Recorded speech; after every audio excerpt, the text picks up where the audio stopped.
Cette semaine, dans le rolling IFOP fiducial pour Paris Match, CNews et Sud Radio, on est dans ce que j'appellerais une situation d'attente. On retrouve les invariants observés lors des semaines précédentes, un mano à mano, une reproduction du schéma présidentiel entre La République En Marche et le Rassemblement National, qui de nouveau creuse l'écart avec la liste arrivée en troisième position, la liste de François-Xavier Bellamy.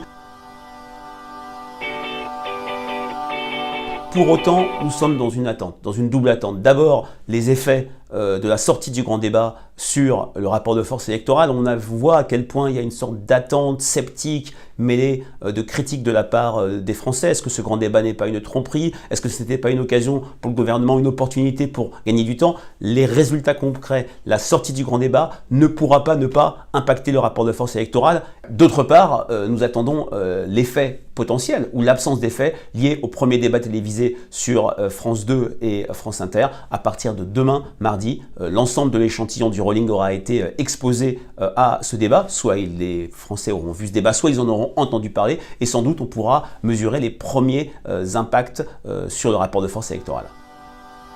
Comme chaque semaine, le rolling teste une offre électorale assez large, assez éclatée, avec la présence potentielle d'une liste gilet jaune.